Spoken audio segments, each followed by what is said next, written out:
किसी का फोन ना आ जाए कट जाए तो। अंतस प्रणाम, जय श्री राम। मैं स्मिता हम्म। श्रीवास्तव आप सभी का बहुत बहुत स्वागत करती हूँ। आज के कार्यक्रम, हालांकि ये साप्ताहिक कार्यक्रम है, लेकिन आज का दिन विशेष है, तो उसी पे भेज दिए बेटा आधारित है इधर। आज का ये विशेष आयोजन, हम्म। विशेष कार्यक्रम। मूर्तिमान धर्म श्री राम। आज रामनवमी का अवसर है और हर बार की तरह हमारे साथ यहाँ पे उपस्थित है डॉक्टर रमेश चंद्र कृष्ण जी, और उनके सानिध्य में आज हम लोग इस विषय को और गहन अध्ययन के साथ में और जानने का प्रयास करेंगे। तो गुरु जी, बहुत बहुत स्वागत है आपका। जय श्री राम। हम्म। जी गुरु जी। ओ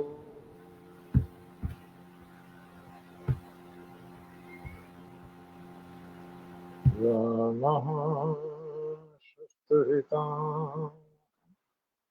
ओ शांति शांति।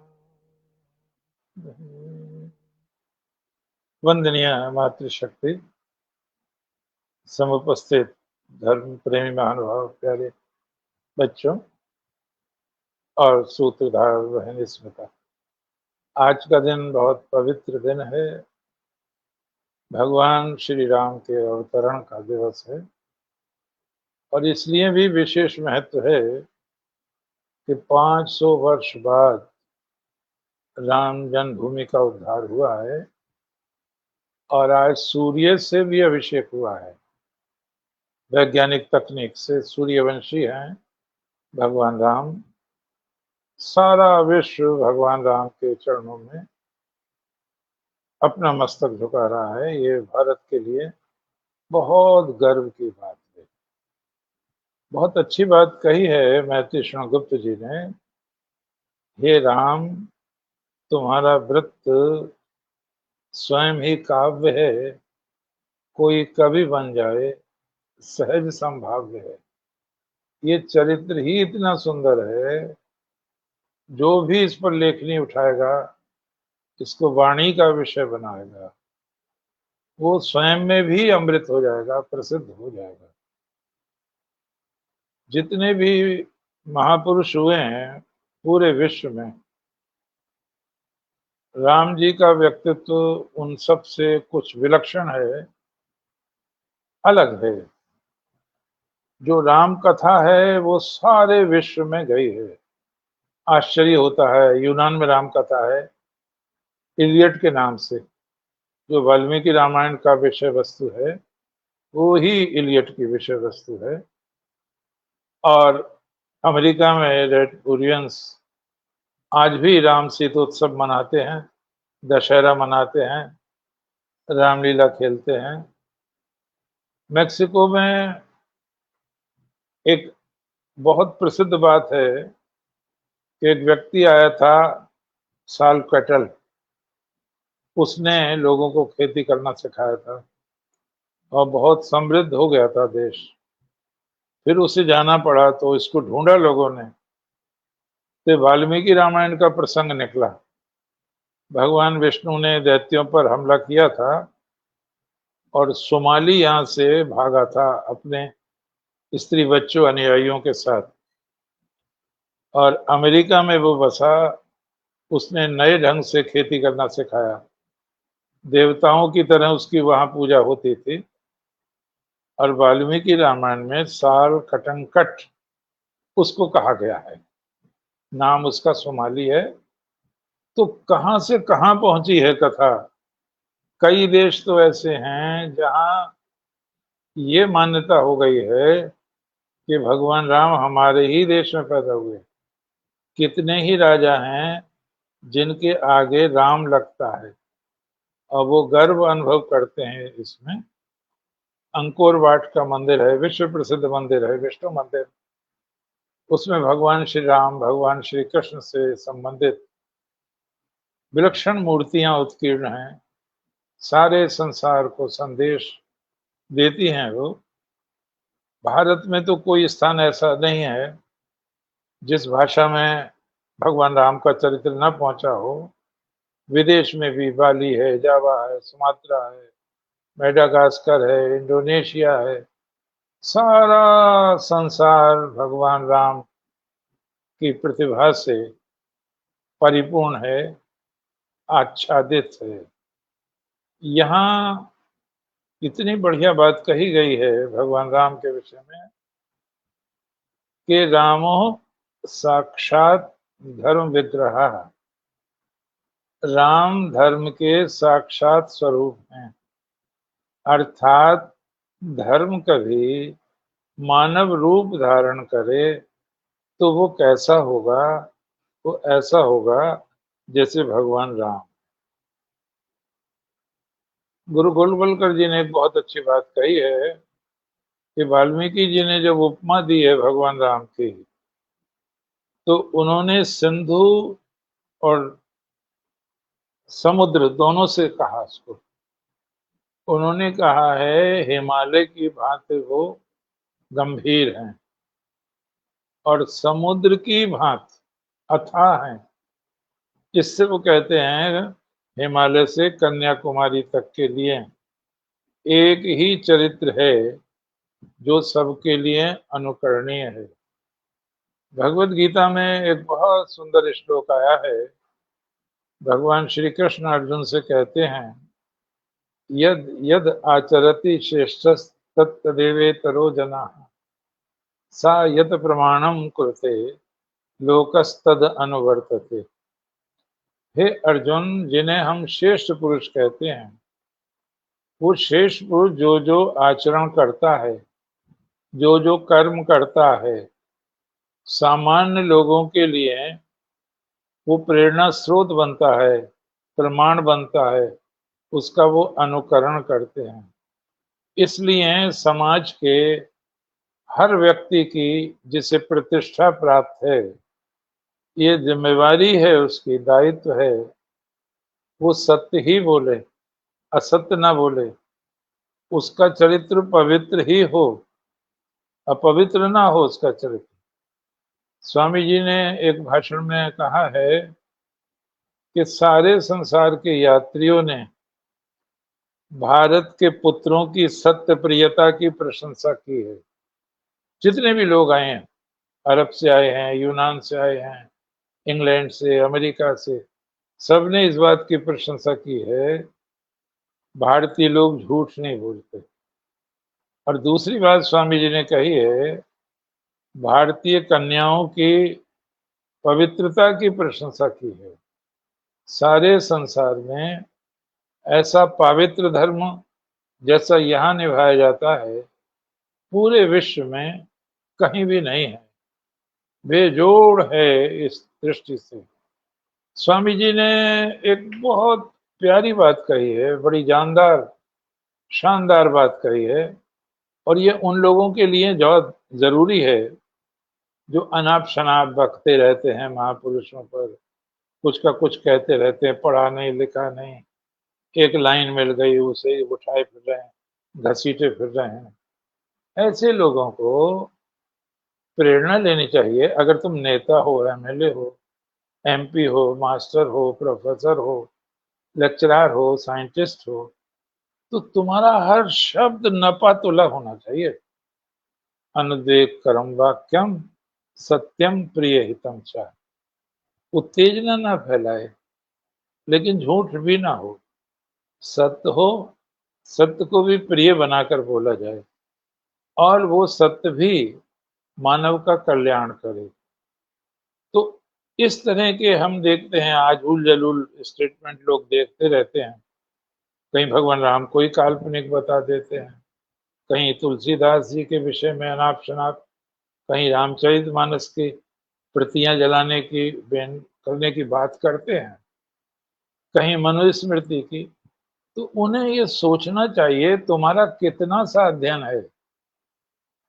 राष्ट्र गौरव लोकमान्य तिलक जी महाराज ने गीता रहस्य जो प्रकाशित किया था, जेल में लिखा था, 1916 में जो प्रकाशित किया था उसको, तो 45 वर्ष लगातार गीता का अध्ययन किया था और तब उन्होंने राष्ट्र को वो अमृत दिया था। और जैसे ही वो जुलाई 1916 में आई 6000 प्रतियां, 1000 बड़े साइज में पृष्ठों का ग्रंथ, 2 महीने में ही वो समाप्त हो गई भारत से भी अधिक इंग्लैंड में, अमेरिका में, जर्मनी में, फ्रांस में धूम मच गई उनके गीता की। और उनकी गीता में एक विशेष बात थी, उसमें तुलनात्मक था। व्यास क्या कहते हैं तो अरिस्टोटल क्या कहता है, जेमिनी कहते हैं तो सोक्रेटिस क्या कहता है, आदि आदि। और लोगों ने देखा कि गीता एक बार तो भगवान श्री कृष्ण के श्री मुख से निकली, दूसरी बार उसका सच्चा आख्यान लोकमान्य तिलक के श्री मुख से हुआ। इसी तरह से सुकंथकर एक विद्वान हैं जिन्होंने महाभारत सीरियल देखा है, उसमें रोज सुकंथकर का नाम आता था। पंडित सुकंथकर ने महाभारत और पुराणों का बहुत गहरा अध्ययन किया था और तब मैटर दिया था। तो आपके जो चिंतन है उसके पीछे तपस्या होनी चाहिए, और जब कोई तपस्वी किसी पर बोलता है उसका प्रभाव पड़ता है। कोई वाचाल आदमी, कोई सड़क छाप आदमी कहे उसका कोई प्रभाव नहीं पड़ता। देखिए स्वामी विवेकानंद जी ने क्या कहा है, उन्होंने कहा है प्राचीन आदर्श के लेखक महर्षि वाल्मीकि ने जो राम का चरित्र लिखा है, इससे सुंदर भाषा, इससे अच्छी शैली हो नहीं सकती।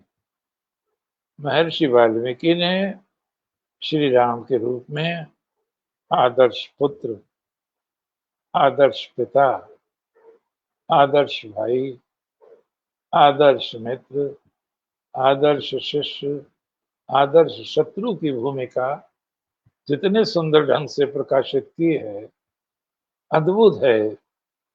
शायद ऐसी लेखनी फिर ना मिले देखने को। और उन्होंने कहा है भगवती सीता पर, सीता का वाणी क्या गुणगान करे। ये तो हो सकता है भविष्य में और भी राम पैदा हो, लेकिन ये संभव नहीं है कि अब कोई और सीता उत्पन्न हो। सीता पवित्रता की मूर्त रूप है। सीता हमारी संस्कृति के आदर्श रूप हैं। हर घर की बच्ची ये चाहती है, हर माँ ये चाहती है मेरी बच्ची सीता के समान, सावित्री के समान बने।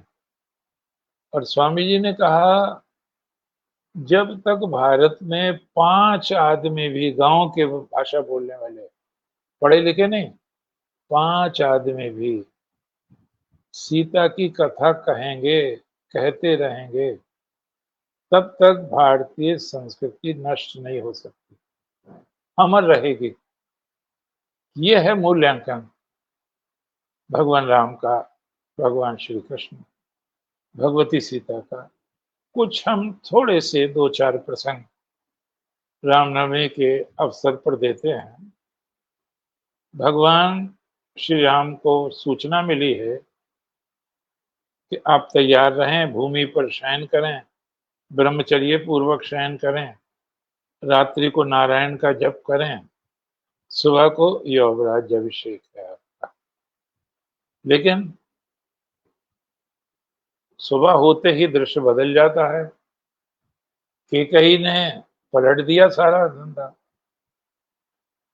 और यहाँ कुछ कम लोग जानते हैं, जानने की चीज है, दशरथ जी ने श्री राम से ये कहा, मैं कई दिन से अशुभ स्वप्न देख रहा हूं, मेरा मन आशंकाओं से घिर गया है। हे राम, भरत जब तक ननिहाल से लौट ना आए उससे पहले तुम अपना तिलक करा लो। तो इसका मतलब ये है उन्हें कोई दुविधा है, वो नहीं चाहते थे भरत हो यहाँ पर। इसको हम आगे खोलेंगे। और ये दुविधा सत्य साबित हुई। और सत्य साबित कहाँ हुई है? वन में जाके। वनवास हो गया है, दशरथ जी का मरण हो गया है, सारे लोग मनाने आए हैं भगवान को, और भगवान कहते मैं तो अब नहीं जाऊंगा।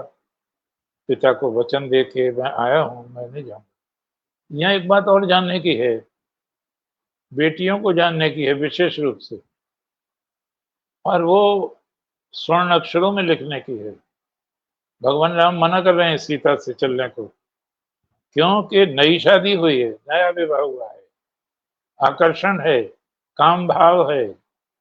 लोगों को ये ध्यान से पढ़ना चाहिए। भगवती सीता ने कहा है भगवान राम से, मैं आपके साथ ब्रह्मचर्य पूर्वक 13 वर्ष का वनवास बिताऊंगी। ये है, हियर लाइज द पॉइंट। ये चीज है जो हमें हाईलाइट करनी चाहिए। देखो वो पानी रखा बेटा, दे दो गिलास में, कटोरी दे दो। तो सीता जी जो आई हैं, तो उन्होंने ये व्रत लेकर आई हैं, मैं ब्रह्मचर्य से रहूंगी। यहाँ एक और भी चीज है, भगवान राम ने कहा मैं तो नहीं जाऊंगा, जा रहे तो चले जाओ। भगवान राम ने कहा मैं तो अब नहीं जाऊंगा, तो भरत जी ने कहा मैं भी नहीं जाऊंगा। तो भगवान ने कहा अराजक स्थिति हो जाएगी, और अराजक स्थिति का वर्णन हमारे धर्म ग्रंथों में, राजनीति ग्रंथों में बहुत भयंकर है। तो भगवान राम ने कहा अराजक स्थिति अच्छी नहीं होती है। भरत जी ने कहा आप जाने इस बात को, मैं राजा नहीं बनूंगा आपके रहते हुए। जब भगवान राम ने देखा कि भरत मानेंगे ही नहीं, तो अब वो बात आई है जिसे दशरथ छिपा रहे थे। क्या कहा है भगवान राम ने? रात्रि का समय था, सभा जुड़ी हुई थी, सामने ऋषि मुनि बैठे थे, माताएं बैठी थी, जनता आई हुई थी, वो भी बैठी थी। भगवान राम ने बंधुओं और बहनों एक रहस्य खोला और कहा भरत, पुरा, भ्राता, पिता, मातरम ते समुद्र,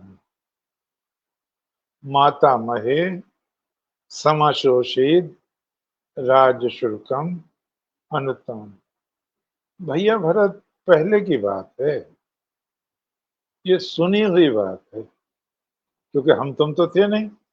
पहले की बात है, सुनी हुई बात है कि जब तुम्हारी माँ से हमारे पिता के विवाह के अनुबंध की चर्चा हुई, तो समाशोषित ये सुना जाता है, माता महे, तुम्हारे नाना ने राज शुल्क मांग लिया, लड़की देने के बदले में राज शुल्क मांग लिया। बहनों भाइयों प्यारे बच्चों, क्या अर्थ हुआ इसका? इसका अर्थ ये हुआ कि हमारी जो बेटी है कैकेयी, वो तो छोटी है, अभी छोटी रानी हुई, आपकी बड़ी रानी भी है कौशल्या। हम इस शर्त पर विवाह करना स्वीकार करते हैं कि हमारी बेटी का जो बेटा होगा वही अयोध्या का सम्राट बनेगा, कौशल्या का नहीं, बड़ी रानी का नहीं। अब यहाँ प्रश्न होता है, दशरथ जी ने इसको क्यों स्वीकार कर लिया? तो मानव मनोविज्ञान ये कहता है कि दशरथ जी जिस स्थिति में थे उनको स्वीकार कर ही लेना चाहिए था, क्योंकि बड़ी रानी से संतान हो नहीं रही थी। ऐसा भी है कहीं कहीं कि एक लड़की पैदा हुई थी कौशल्या से, शांता, जो दशरथ जी ने अपने मित्र रोमपाद को गोद दे दिया था उसको, लेकिन उसकी कोई ज्यादा चर्चा नहीं है। तो बहरहाल पुत्र से मतलब है, उत्तराधिकारी तो पुत्र होगा, तो पुत्र नहीं है। अगर पुत्र हो जाता है हमारी बहन से विवाह के बाद भी, हमारी बेटी से विवाह के बाद भी, नाना जी कह रहे हैं, तो भी ये ध्यान रखने की चीज है कि हमारी बेटी का बेटा ही राजा बनेगा। तो दशरथ जी के सामने ये मनोविज्ञान है कि जब कौशल्या के हो ही नहीं रहा बेटा, तो इसी के होगा, इसमें क्या आपत्ति है? और दशरथ जी ने हाँ कह दिया। और बंधुओं, बहनों, प्यारे बच्चों, ये ध्यान देने की चीज है। दशरथ जी क्यों कह रहे हैं भरत ननिहाल से लौट आए, उससे पहले ही युवराज का अभिषेक करा लो। दशरथ जी कहीं खबर नहीं भेज रहे हैं इसके, बहुत जल्दी में निर्णय ले रहे हैं। जनकपुर नहीं भेज रहे हैं, केके प्रदेश नहीं भेज रहे हैं। यह केके प्रदेश कहेंगे हमारे बच्चे को, और युधाजित मामा है भरत के, कि हमारे भांजे को बनाओ राजा। ये क्या कर रहे हो आप? हमारी बहन के लड़के को बनाओ। लेकिन अगर जनक जी आ गए तो कहेंगे हमारे दामाद को बनाओ, राम को। तो दशरथ जी के सामने बहुत उलझने थी। इस तरह की उलझने आपको तुलसीदास जी की मानस में नहीं मिलेंगे। ये उलझने आपको वाल्मीकि रामायण में मिलेंगे। इसीलिए इतिहास की दृष्टि से वाल्मीकि रामायण बेजोड़ है। जब ये रहस्य खुला तो लोगों को बड़ा आश्चर्य हुआ, जो नहीं जानते थे। तो भगवान राम ने कहा इसलिए वो राज्य तुम्हारा ही है, तुम जाओ, तुम्हें कोई दोष नहीं लगेगा। भगवान कहते हैं जब कह चुके तो भरत जी ने कहा आप राजा स्वीकार करेंगे मुझे? क्यों नहीं करूंगा, आज्ञा भी मानेंगे, आज्ञा भी मानेंगे भाई। तो मैं, भगवान राम कह रहे हैं, मेरे बड़े भैया कह रहे हैं, और बड़े भैया झूठ नहीं बोलते। बड़े भैया कह रहे हैं मैं ही राजा हूं। जब वो मुझे राजा मान ही रहे हैं तो मैं उन्हें आदेश देता हूं वो अयोध्या की सत्ता को सुशोभित करें। अन्यथा, अन्यथा का मतलब राजद्रोह। अब राम फंस गए, ये देखो राम फंस गए, फांस दिया भरत जी ने। अरे बड़े ज्ञानी लोग हैं, भरत जी ने फांस दिया। आप ही तो कह रहे हैं, मैं आप ही बात रख रहा हूं, आप ही के कहने से मैं राज ले रहा हूं। तो फिर जब राजा मान रहे हैं तो मेरी बात भी मानो, मेरी प्रजा हो गए आप। तो कहते हैं भगवान श्री राम की आंखों में आंसू आ गए और उन्होंने भरत को गोद में बैठा के पुचकारा और ये कहा भैया भरत, राम तो और भी पैदा होंगे लेकिन भरत कभी पैदा नहीं होगा, क्योंकि विधाता पर इतनी ही मिट्टी थी जिससे तुम्हारा निर्माण किया है उसने। यहां हम देखते हैं बहनों और भाइयों, यह है रामचरित्र। भगवान राम का भी महत्व बड़ा हो जाता है यहाँ, और भरत जी का भी महत्व बड़ा हो जाता है। आप लोग विद्वान हैं, एक पुस्तक मिले तो अवश्य पढ़ें, रामायणी कथा। बंगाली लेखक हैं उसके, दिनेश चंद्र सेन। वो मैं जहां पढ़ाता था, ध्यान सिंह मेमोरियल इंटर कॉलेज, उसके पुस्तकालय में मिली मुझको रामायणी कथा। तो मैंने कहा भूमिका देखूं इसकी। जब मैंने भूमिका में पढ़ा कि रविन्द्रनाथ ठाकुर जी ने इस पुस्तक को 11 बार पढ़ा था, और ये मैं कहता बड़ी मूल्यवान किताब है, जिसे विश्व कवि ने 11 बार पढ़ा हो। और मैंने भी उसको, वो तो विश्व कवि हैं, मैंने भी उसको बहुत बार पढ़ा और उसका प्रयोग भी किया, उसका उल्लेख भी किया। उसका मुझे एक वाक्य याद है, आपको अच्छा लगेगा। दिनेश चंद, लक्ष्मण और भरत के त्याग के ऊपर अपने विचार व्यक्त कर रहे हैं। आप देखो कैसे विद्वान विचार व्यक्त करते हैं, बहुत सोच समझ के। लक्ष्मण का प्रेम दाल रोटी है, लक्ष्मण का प्रेम दाल रोटी है। भरत का प्रेम, भरत का त्याग मोहन भोग है। और ये अब दंग रह गया मैं, कहां से लाया है लेखक दाल रोटी मोहन भोग। दाल रोटी नहीं मिलेगी तो भी मर जाएगा आदमी, दाल रोटी भी तो अनिवार्य है। दाल रोटी नहीं मिलेगी तब भी मर जाएगा आदमी। और मोहन भोग त्याग की पराकाष्ठा। मोहन भोग सीधा इशारा है, सर्वोच्च पद छोड़ रहे हैं। सम्राट का पद सर्वोच्च होता है। धरती पर वो ईश्वर की छाया कहा गया है, ईश्वर का प्रतिनिधि कहा गया है। तो भरत जिस चीज का त्याग कर रहे हैं वो मोहन भोग ही है।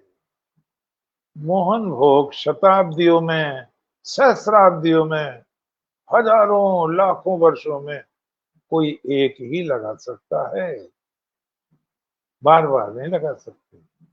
मैं उदाहरण दूं आपको, सम्राट अशोक संसार के सबसे महान सम्राट हैं, लेकिन 4 भाइयों का वध करके वो सम्राट बने। चंद्रगुप्त विक्रमादित्य हमारे यहाँ बड़े यशस्वी सम्राट हैं। स्वर्ण युग है उनका युग, स्वर्ण युग। भारत ने सीमातीत उन्नति की उनके समय। उन पर भी दाग है, जरा सा दाग। वो भी बड़े भाई रामगुप्त जो अनार्य था, क्लीप था, योग्य नहीं था, उसको मरवा के राजा बने। और दूसरे धर्मों में आए तो उनका नाम ही लेना बेकार है। वहां तो बेटे ने बाप को मारा है, बाप ने बेटे को, भाई को, ससुर ने दामाद को, दामाद ने ससुर को। तो ये राज्य लिप्सा बहुत भयंकर चीज है। प्रभुता पाए काहे मदनाही, ये बात बिल्कुल सही है। आपके सामने एक उदाहरण आया था।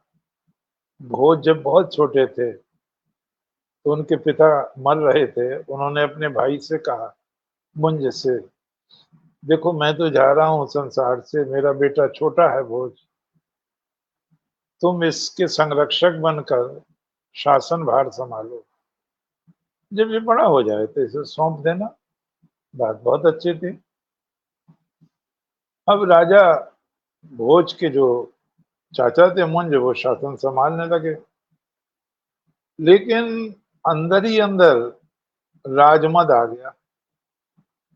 अरे मेरे सामने लोग हाथ बांधे खड़े रहते हैं, मेरी तरफ देखते रहते हैं, मैं दान देता हूँ, यश करता हूँ, मैं यज्ञ करता हूँ, मेरी जय जयकार होती है, लेकिन खतरा है मुझे इस लड़के से। अब ये बड़ा होगा, ये राजा बन जाएगा, तो मुझे ऐसे निकाल दिया जाएगा जैसे दूध में से मक्खी निकाल दी जाती। पाप आ गया, मुंज के हृदय में पाप आ गया। मंत्री, विश्वसनीय मंत्री बुलाया कि इसको मार दो जाके बच्चे को, और इसकी आंखें मुझे निकाल के दिखा देना, प्रस्तुत कर देना। मंत्री बड़ा अफसोस में, सोचा ही नहीं था ऐसा भी होगा। जंगल में ले गया वो, और मंत्री रोने लगा। भोज बालक थे अभी। उन्होंने, क्या बात है? तो उन्होंने कहा, इस तरह बात है। तो बोले ठीक है, मैं एक पत्र लिखता हूँ, और मुझे मार के जब आंखें दे दो उसकी तो पत्र भी देना उसको। तो भोजपत्र में लिखा था उन्होंने उन्होंने लिखा था, मानधाता च महीपति कृतालंकार भूतो गता, सतयुग की शोभा मानधाता आज दिखाई नहीं पड़ते। फिर उन्होंने कहा, धर्मराज युधिष्ठिर जिनके रथ का पहिया 1 गज ऊपर चलता था धरती से, आज दिखाई नहीं देते। वो रामचंद्र महाराज जिन्होंने समुद्र पर पुल बांधा था, आज दिखाई नहीं देते। वो सब चले गए, लेकिन धरती यहीं रह गई। मुझे ऐसा लगता है कि मुंज जब जाएंगे तो धरती सिर पर लेकर जाएंगे। ये श्लोक उन्होंने दे दिया। मंत्री तो पहले ही नहीं मारना चाह रहे थे, उन्होंने नहीं मारा उनको, कोई और आंखें उन्होंने प्रस्तुत कर दी। अब सचमुच मुंज को बहुत अफसोस हुआ, वो आत्महत्या करने लगा। तब उन्हें सच्ची घटना बताई। तो यहाँ हम भगवान राम का चरित्र देखें, हम भरत का चरित्र देखें, तो ये सारे संसार के लिए एक अद्वितीय उदाहरण है। और एक चीज और देखें, कभी भी आर्य समाज के उपदेशक इसको बड़े प्रेम से कहते हैं, उत्साह से कहते हैं कि हमारे तो जूतों ने भी राज्य किया है।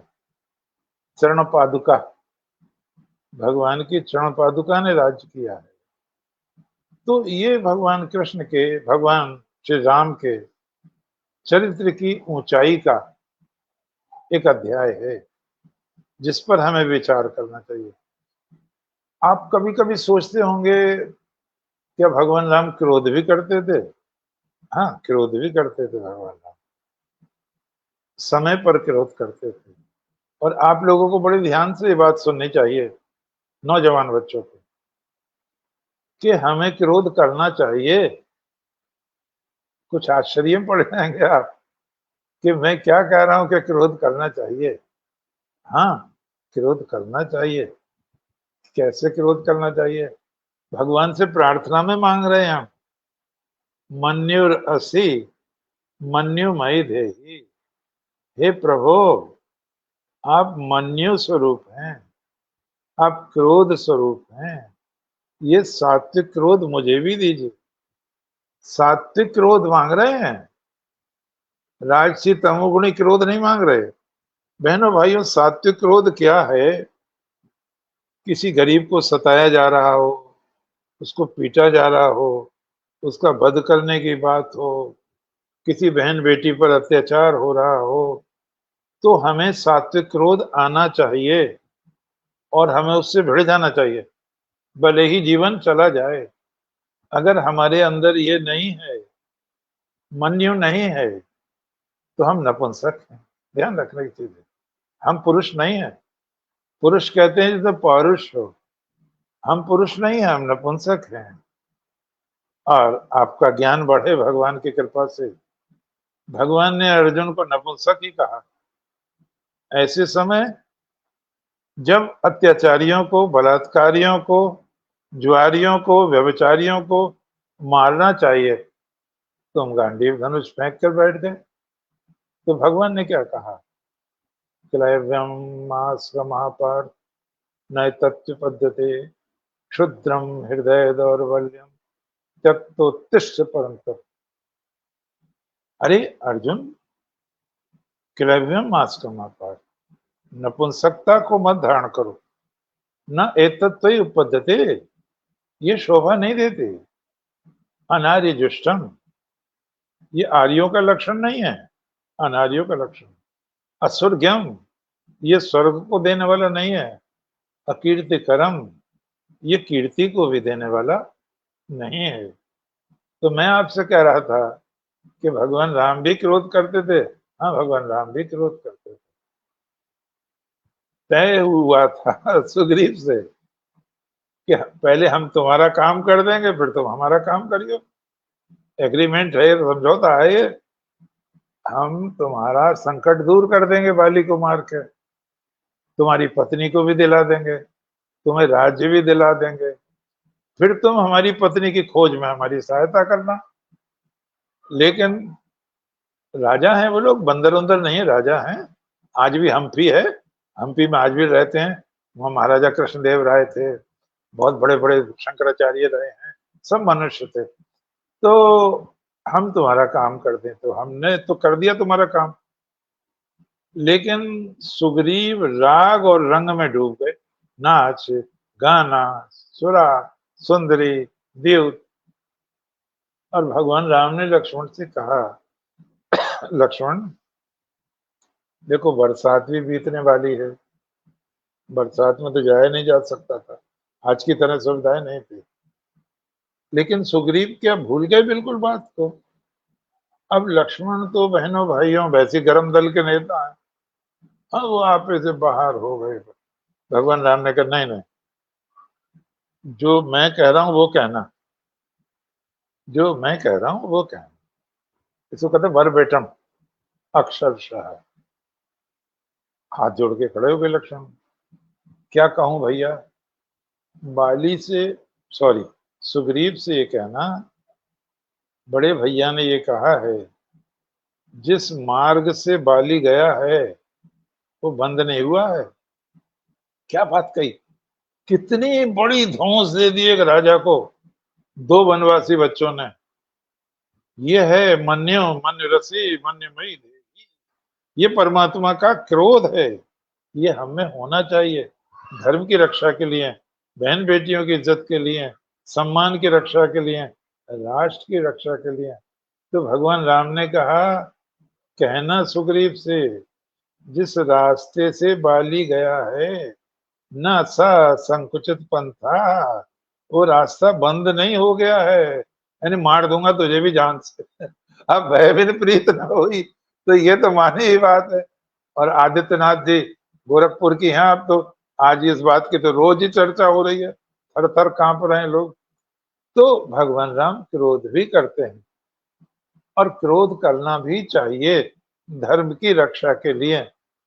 और एक बच्चे का नाम तो अभिमन्यु है, भगवान ने रखा उसका नाम अभिमन्यु, अभिता मन्यु। चारों ओर से जो क्रोध करता है, किन पर, पापियों पर, दुशासन पर, शकुनी पर, दुर्योधन पर, कर्ण पर, जो चारों ओर से क्रोध करता है, इसलिए उस बच्चे का नाम अभिमन्यु, अभिता मन्यु, चारों ओर से जिसमें मन्यु है, धर्म की रक्षा का व्रत है। भगवान राम की एक और चीज देखें जो बड़ी दुर्लभ है, जिससे हमें रोज प्रेरणा मिलती है। राजा के बालक हैं, इसमें तो संदेह नहीं है, लेकिन गुरुजी के चरण दाबते हैं, जब तक सो नहीं जाते। विश्वामित्र जी महाराज, ये गांव है यहाँ परसुपुरा बाजे कहलाता है, वो मुझे कई बार अपने कार्यक्रम में ले गए, होली मिलन करते हैं वो। अब वो कौम के ठाकुर हैं, तो एक अभिमान दिखाने लगे वो मुझको, बोले हम तो ठाकुर हैं और हम चंदा नहीं मांगते हैं। मुझे क्या कहना था, लड़ना थोड़ी था किसी से। वो इनडायरेक्ट वे में ये भी कहना चाहते थे हम आपके पैर नहीं छुएंगे, सीधी सी बात, तीर कहाँ लग रहा है ये हमें पता होना चाहिए। तो मैंने उनसे कुछ नहीं कहा, लेकिन अपने भाषण में कहा कि हमारी शिक्षा व्यवस्था में सम्राट के पुत्र को भी भिक्षा मांगनी पड़ती थी, नहीं तो भोजन नहीं मिलता उसको, एक बार। दूसरी चीज, ठाकुर तो शब्द नहीं था उस समय, सूर्यवंश और चंद्रवंश, विश्वामित्र चंद्रवंशी क्षत्रिय हैं और भगवान राम सूर्यवंशी क्षत्रिय हैं, सम्राट के बेटे हैं, गुरु के चरण रोज दाबते हैं। तो अगर गुरु है, गुरु का मतलब क्या है, अंधकार दूर करने वाला, तो ये मत देखो तुम सुपीरियर नहीं हो, फिर गुरु श्रेष्ठ है। ये हमें भगवान से शिक्षा लेनी चाहिए। गुरु जी से भी पहले उठ जाते थे, गुरु जी से भी बाद में सोते थे। एक कभी देखें, मारीच ने कहा है, तारीफ वो है जो दुश्मन भी करे। मारीच ने कहा है भगवान राम को, रामः साक्षात धर्म विग्रह, राम धर्म के विग्रह हैं। और दूसरी बात और कही उसने, बहुत गजब की कही, मुझे हर वृक्ष में, पत्ते पत्ते में धनुर्धारी राम दिखाई देते हैं।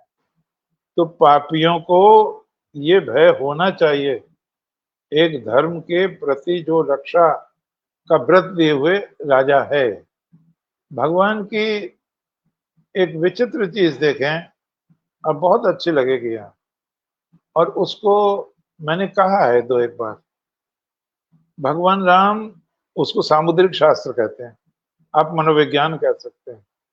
भगवान राम को जहां वर्णन किया है नारद जी ने वाल्मीकि जी से, तो उनको वेदज्ञ बताया है, तत्वज्ञ बताया है, वेद वेदांगों का ज्ञाता बताया है उनको, और ये भी बताया है जैसे सारी नदियां समुद्र की ओर आती हैं, भगवान राम को विद्वान घेरे लेते, और धैर्य में हिमालय के समान है, गांभीर्य में वो समुद्र के समान है। वो इतने स्वस्थ हैं कि हंसली की हड्डी नहीं दिखाई देती है उनकी, कमल नेत्र हैं। लो स्मिता जी, आपके काम की बात आई। मैं आज कह रहा था, एक कवि हैं, मैंने कहा मैं भगवान से क्षमा मांग कर कहूं, बहुत दिन से मेरे दिल में एक बात थी, कह दूं? बोले बोले हाँ कहें। मैं जिन्होंने राम की मूर्ति बनाई है, अयोध्या में बहुत अच्छी बनाई है, 100 बार उनको नमन, लेकिन कमल नयन नहीं है वो। भगवान के नेत्र कमल जैसे नहीं है। जिसने मूर्ति बनाई उसे विवेकानंद का ध्यान रखना चाहिए था। विवेकानंद जब यूं करते थे आंख को, तो ऐसा लगता था कान तक नेत्र घूम गया है। तो वो कमल नेत्र, तो मैंने उनसे हंस के कहा, तो बोले हैं तो आंख है, अब है तो मेरे भी आंख है, मैं कमल नेत्र तो थोड़ी हो। भगवान को हर जगह कमल नयन कहा गया है, तो उनके नेत्र हमारे तुम्हारे से दो आदमियों के मिलके बराबर होने चाहिए था।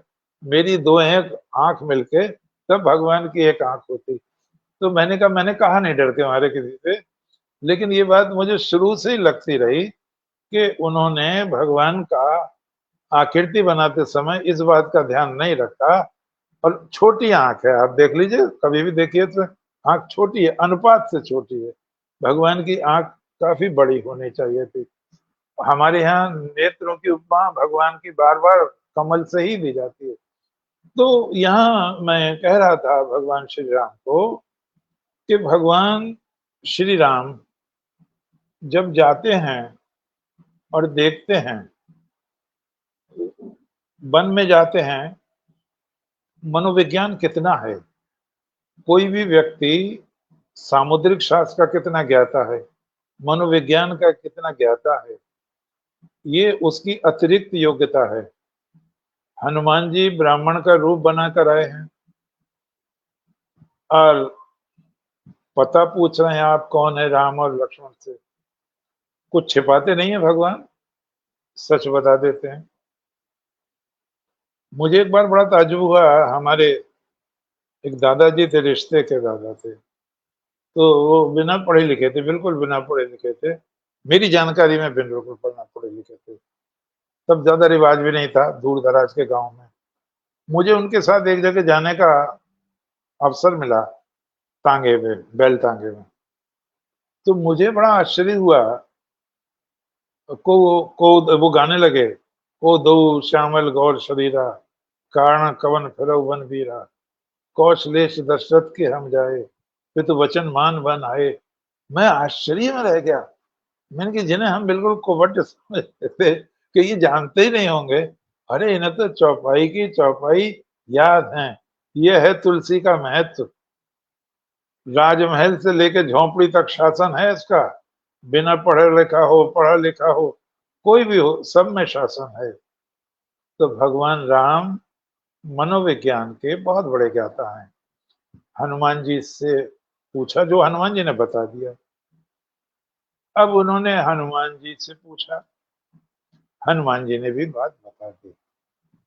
अब आप देखो किस तरह अध्ययन किया जाता है व्यक्ति का। भगवान राम ने कहा, सचिवो अयम कपीन्द्राः। लक्ष्मण ध्यान से देखो, ध्यान से देखो, ये कपीन्द्र सचिव हैं, मंत्री हैं। किसके मंत्री हैं? राजा सुग्रीव के मंत्री हैं। सचिवो अयम कपीन्द्राः। क्या विशेषता है जो हमें जानने की है? न ऋग्वेद विनीतस्य न यजुर्वेद धारिणः न सामवेद विदुषः शक्यम एवं विभाषितुम नूनम व्याकरणम कृष्णमनेन बहुधा श्रुतम। हे लक्ष्मण, जिसने ऋग्वेद नहीं पढ़ा और पढ़कर विनय का अभ्यास नहीं किया, विनम्र नहीं बना, जिसने यजुर्वेद पढ़कर जीवन में संस्कार ग्रहण नहीं किए, न सामवेद विदुषा, जिसने सामवेद पढ़कर वाणी को संगीतमयी नहीं बनाया, न सामवेद विदुषा शक्यम एवं विभाषितम, वो इतना सुंदर नहीं बोल सकता जितना हनुमान जी बोल रहे हैं। अर्थात बहनों, भाइयों, प्यारे बच्चों, हनुमान जी ऋग्वेद के ज्ञाता हैं, हनुमान जी यजुर्वेद के ज्ञाता हैं, हनुमान जी महाराज सामवेद के ज्ञाता हैं, हनुमान जी महाराज की वाणी में सरस्वती का वास है, आरोह अवरोह है, गांभीर्य है, पवित्रता है वाणी में। और क्या विशेष बात है, भगवान कहते हैं नूनम व्याकरणम कृष्णम अनेन बहुधा श्रुतम। मुझे ऐसा लगता है कि हनुमान जी ने व्याकरण का बहुत अभ्यास किया है। उसका प्रमाण यह है, इतनी देर की लंबी वार्ता में इनके नेत्र, इनके भ्रुकुटी, इनके ओष्ठ, इनके पलक में कोई भी व्यर्थ चेष्टा नहीं देखी गई।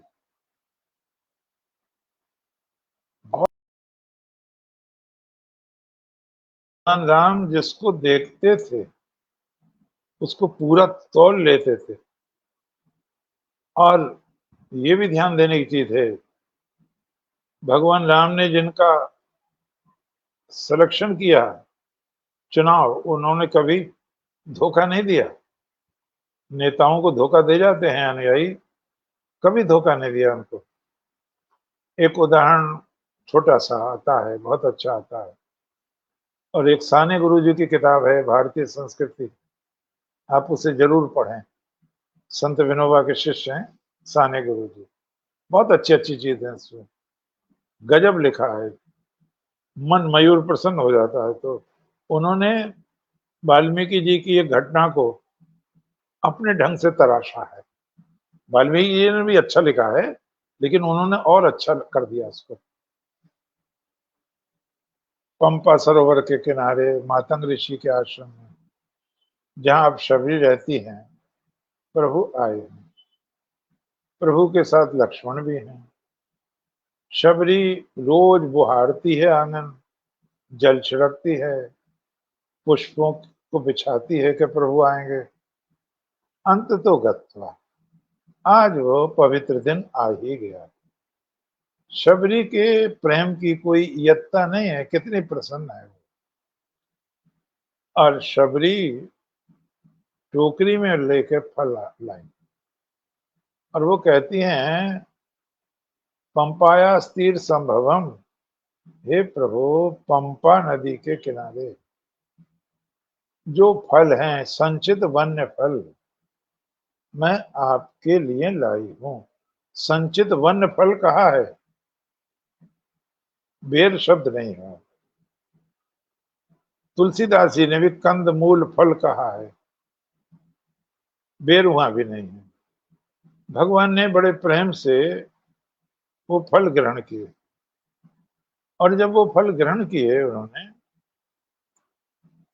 चलते समय प्रभु ने एक जिज्ञासा की। हमें किसी से एकदम प्रश्न नहीं करना चाहिए, उसमें अहंकार टपकता है।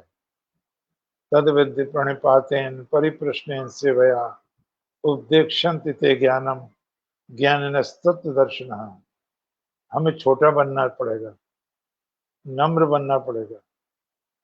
तद्विधि प्रणिपातेन, प्रणिपात करना पड़ेगा, नमन करना पड़ेगा, सेवा करनी पड़ेगी, उनको प्रसन्न करना पड़ेगा, तब हम जिज्ञासा रख सकते हैं, तब हमें अधिकार है जिज्ञासा रखने का।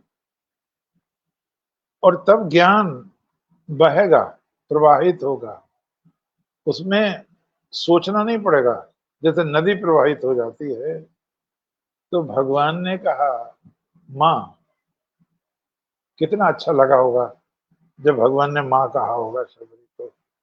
माँ, शबरी का मानो जीवन सफल हो गया। हाँ दाद, कहो कहो राम कहो, मैं तो आप्यायित हुए, अमृत वर्षा हो रही है आपके बोलने से। मैं अयोध्या से यहाँ तक आया हूँ और मैंने कई आश्रमों में गया हूँ। आपके आश्रम में एक विशेष चीज मुझे मिली। अगर आप मुझे पात्र समझते हो तो मैं इस रहस्य को जानना चाहता हूँ। मैं जानता नहीं इसलिए पूछ रहा हूँ आपसे, जानना चाहता हूँ। शबरी ने कहा, प्रभु आप पात्र ही नहीं, आप सृष्टि के मुकुटमणि महापुरुष हैं। धरती सनात हो गई है आपको अवतरित करके। मैं हाथ जोड़कर कह रही हूँ, आप मुझे गौरव प्रदान कर रहे हैं। पूछिए आप क्या पूछना चाहते हैं। श्री भगवान ने कहा, मैं जब आया आश्रम के जहाँ द्वार है और वेदी है ये हवन की, तो यहाँ तक एक सीध में पौधे हैं एक कतार में, और कोई भी पौधे का पत्ता कुमलाया हुआ नहीं, भूमि पर गिरा हुआ नहीं, पीला नहीं पड़ा है। कोई भी फूल मुरझाया हुआ नहीं है, भूमि पर भी नहीं पड़ा है। ना तो मैंने ऐसे पुष्प देखे हैं कहीं, ना ऐसे पत्ते देखे हैं, और ना ही ऐसी सुगंध सूंघने को मिली है। मेरी ये जिज्ञासा है, इसके पीछे क्या रहस्य है। बंधुओं, भाइयों, बहनों, प्यारे बच्चों, माँ ने, शबरी ने माथे पर हाथ रखा जैसे बुजुर्ग लोग रखते हैं, और मानो बहुत दूर खो गई हो वो। उन्होंने कहा, हे प्रभु,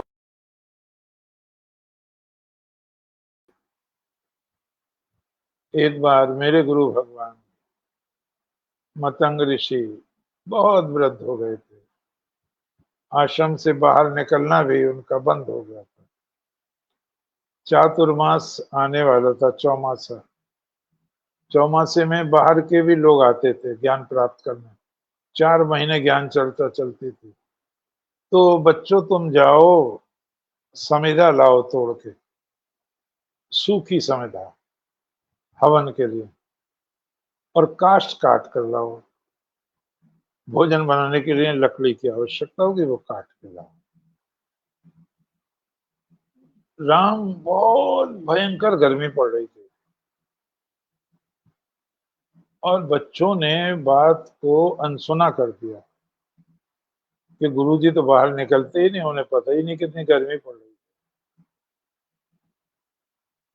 भगवान राम एकदम एकदम व्यग्र होकर बोले, माँ, गुरु भगवान ने शाप तो नहीं दिया बच्चों को।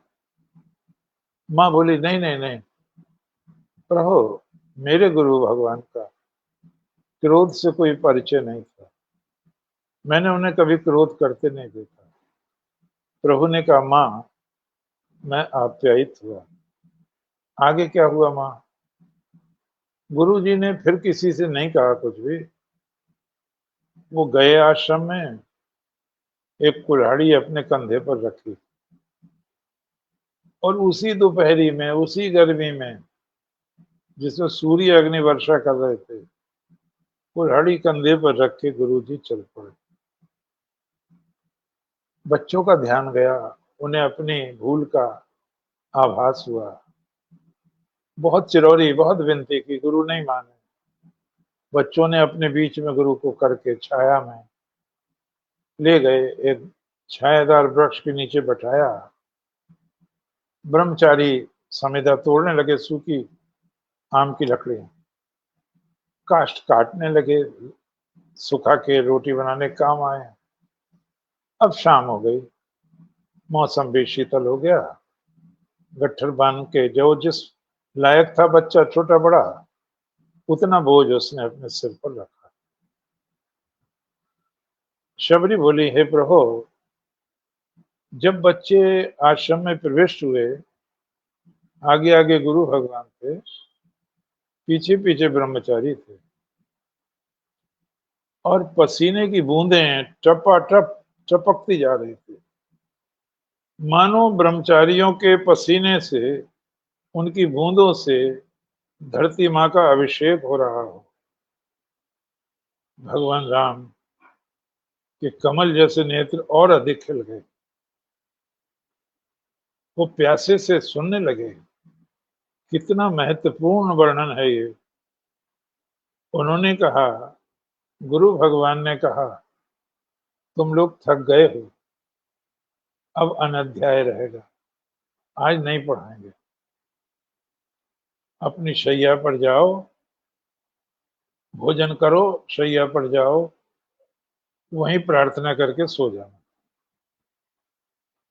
शबरी कहती है, प्रभु बच्चे हैं, ब्राह्म मुहूर्त में उठने का अभ्यास था, छोटे छोटे बच्चे हिरणों की तरह छलांग लगाते हुए मस्ती से जब उठे, तो उनकी नासिका में दिव्य सुगंध आई, और वो इच्छुक हो गई, ये कहां से आई है। वेदी की तरफ आए तो एक पंक्ति में दूर तक बहुत ही विचित्र तरह के पुष्प लदे हुए पौधे हैं। गुरु भगवान को घेर के बालक खड़े हुए, चरण स्पर्श किए, गुरु ने आशीर्वाद दिया। बच्चों ने कहा, देव जब हम गए थे तब तो ये नहीं था, क्या ये क्या है, क्या सृष्टि है ये। और गुरु भगवान ने कहा, मैंने प्रभु से कभी कुछ नहीं मांगा, मैंने प्रतिफल नहीं चाहा कभी भी, लेकिन मेरे मन में आया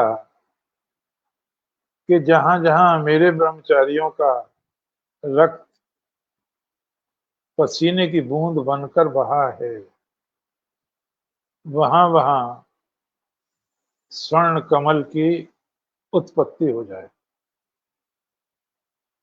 और शबरी ने कहा, भगवान ने कहा, ये स्वेदज पुष्प हैं, ये मुरझाएंगे नहीं कभी। और भगवान राम ने कहा लक्ष्मण से, देखा क्या संदेश है।